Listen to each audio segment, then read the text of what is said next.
အားလုံးပဲမင်္ဂလာပါရှင်ဒေါက်တာမြတ်ဖုန်း page ကနေပြန်လဲကြိုဆိုလိုက်ပါတယ်ဒီတော့ကျွန်မတို့မေးကြရတယ်ပေါ့နော်မေးကြတာတော့မဟုတ်ထင်နေကြတာပေါ့နော်ဘာလို့လဲဆိုတော့ចောင်းသားတော်တော်များများနဲ့ဒီ follower တော်တော်များများကတင်တန်းတွေတက်တဲ့အခါတင်တန်းရွေးချယ်တဲ့အခါမှာကျွန်မတို့အကြံဉာဏ်လာတောင်းကြတာရှိတယ်ပေါ့နော်အဲ့ဒီအခါမှာကျွန်မကအကြံပေးတဲ့အခါတင်တန်းကို recommend လုပ်တဲ့အခါမှာပေါ့နော်ကို recommend လုပ်လိုက်တဲ့တင်တန်းဒီအခကျင်းငွေတစုံတရာရလို့ဒီတင်တန်းကို recommend လုပ်တာလားဆိုပြီးတော့တို့လောထင်နေတဲ့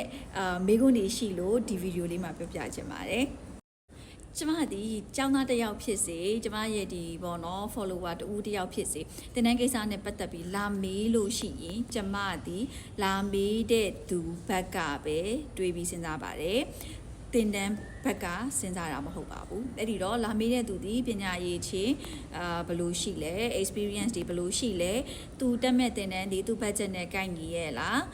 သူ့ရဲ့ခွင့်ရက်နဲ့ရောကိုက်ညီရဲ့လားအဲ့ဒီတင်တန်းမှာတင်တဲ့သင်ခန်းစာတွေဒီသူ့အတွက်ရောအကျိုးရှိလားတင်တဲ့သူတွေကရောသူနားလည်အောင်သင်ပေးနိုင်ရဲ့လားစတဲ့အချက်တွေပေါ်မှာမူတည်ပြီးတော့ပဲတင်တန်းကို recommend လုပ်ပါတယ်ဘယ်တော့မှတင်တန်းဘက်ကနေကြည့်ပြီးတော့အခကျင်းငွေတစုံတရာကြောင့်ဘယ်တော့မှ recommend မလုပ်ပါဘူးစီဝါဘယ်လိုရှာရမလဲဆိုတာလည်းသိတယ်ကိုယ်တိုင်လည်း corporate level မှာ director level အထိနေပြီးတော့မှအလုပ်နားတာပေါ့နော်အဲ့တော့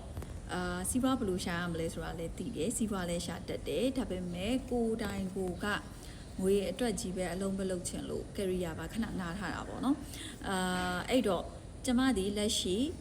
ဘယ်သူအတွက်မှအလုပ်လုပ်မနေပါဘူးတစုံတဦးကကျမသူတို့နဲ့အလုပ်လုပ်နေပါတယ်ပြောလို့ရှိရင်ကျမကလာပြောပါဘာလို့လဲဆိုတော့ကျမအခုလောလောဆယ်ဘသူအတွက်မှအလုပ်မလုပ်နေပါဘူးကျမရဲ့ career ကိုခဏအနားယူနေပါတယ်ပြီးတော့ကျမဒီ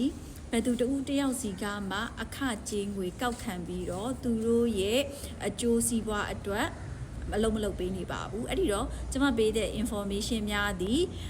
ဒါ based on my knowledge and experience တက်ပဲဖြစ်ပါတယ်ကျမဒီ very neutral person ပါဘယ်ဘက်ကိုမှပတ်လိုက်မှုမရှိဘဲနဲ့လာမေးတဲ့သူရဲ့ scenario ပေါ်မူတည်ပြီးတော့ပဲပေးတဲ့ advice တွေ recommendation တွေဖြစ်ပါတယ်အဲ့ဒီတော့တစုံတယောက်ဖြစ်ပေါ့နော်ကျမနဲ့အတူတူလက်တွဲလုပ်နေပါတယ်လို့ပြောတာပဲဖြစ်ကျမကအခကြေးငွေယူပြီးတော့သူတို့အကြောင်းအတွက်ကြော်ညာပေးနေပါတယ်ပြောတာပဲဖြစ် please let me know ပေါ့နော် because I'm not doing it เนาะကျမဒီငွေအတွက်အလုံးမလုပ်ပါဘူးငွေဘယ်လောက်ပုံပေးလဲကျမမလုပ်ချင်တဲ့အလုံးမလုပ်ပါဘူးကျမဘယ်လောက်တောင်မှငွေအတွက်အလုံးမလုပ်လဲဆိုလို့ရှိရင်သူများတွေဆိုလို့ရှိရင်ဒီလိုမျိုး knowledge sharing တွေလုပ်တယ်ဆိုတာက limitation နဲ့ sharing လုပ်တာเนาะ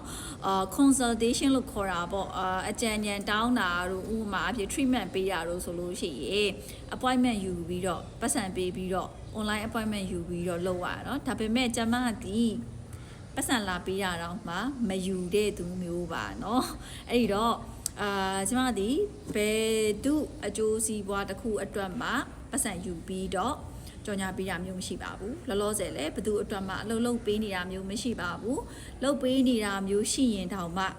ကျမဒီလာမေးတဲ့သူရဲ့အကျိုးစီးပွားကိုလာတိုင်ပင်တဲ့သူရဲ့အကျိုးစီးပွားကိုပဲကြည့်ပြီးတော့အဲ့ဒီပုံမှာပဲမူတည်ပြီးအဖြေပေးပါတယ်ကိုလုံနေတဲ့အလုံးမို့လို့ကိုအတွက်အကျိုးစီးပွားရှိလို့ဒါမှမဟုတ်လို့ရှိရင်လည်းကိုကကြိုက်လို့စတဲ့ personal bias တွေပါတခုမှမပါပါဘူးဒါကလည်းကျွန်မအထင်ကြီးခံခြင်းလို့လည်းမဟုတ်ဘူးချီကျူးခံခြင်းလို့လည်းမဟုတ်ဘူးလေးစားခံခြင်းလို့လည်းမဟုတ်ဘူး I just doing what I think it is right เนาะအဲ့တော့ဒီ information လေးပေးချင်ပါတယ်အားကြောင့်မို့လို့ဘလို့တင်တဲ့မျိုးပဲရွေးချယ်မေးစရာရှိတယ်မေးခွန်းတွေကိုအမနာနဲ့မေးပါကျမအကြောင်းမို့လို့အားနာပြီးတော့မမေးတော့ဘူးလို့ကျမပြောသမျှယုံမယ်လို့နိုးနော်နိုးကျမပြောသမျှလည်းမယုံနဲ့ကိုယ့်ဘာသာကို analyze လုပ်ပါ research လုပ်ပါ